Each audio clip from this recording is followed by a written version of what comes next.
Remove environment contention. Here's another one. So you may have to re-architect your entire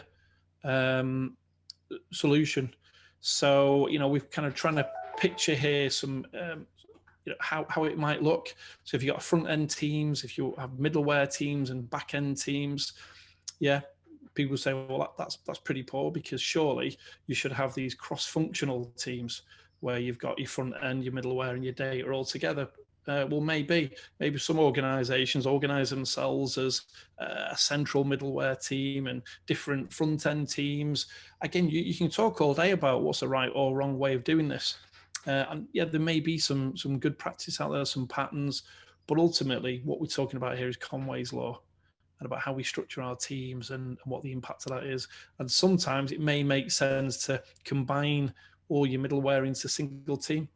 May make sense to break it all out and have individual teams. Maybe you have separate front end teams and join the back end. There's different ways of looking at that. Okay, so one to watch out for. But again, this is hard. It takes time, and this is that popular mantra of let's break dependencies. But it's not always that simple.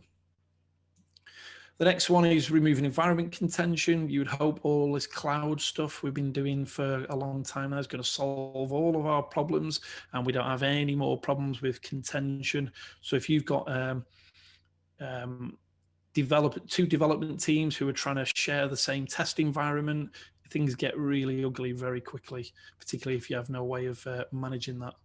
Sometimes it's like the take a ticket at the deli counter, so then it's your turn to use the test environment. Well, hopefully we should be able to scale and, remove that contention. So there's another one. Another one, the last one now is really about when you come to release. We have this kind of release hell, or this merge hell.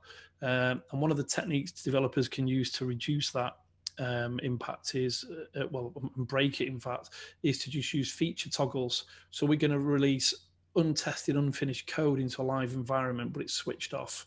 Yeah, it's quite scary, isn't it? But there's some techniques which you can really help to do that. It's basically trying to get everyone back to trunk-based development and decouple code releases from feature enablement. That's what we're trying to do. So the general takeaways: first step, use visualization to learn about your dependencies. Understand cycle time, collect data, make sure you've got plenty of measurement in there. Use some graphing as well, using your cycle time histograms. And remember, organizations are a network of interdependent services. So always optimize for end-to-end flow, not individual productivity within those teams and those services.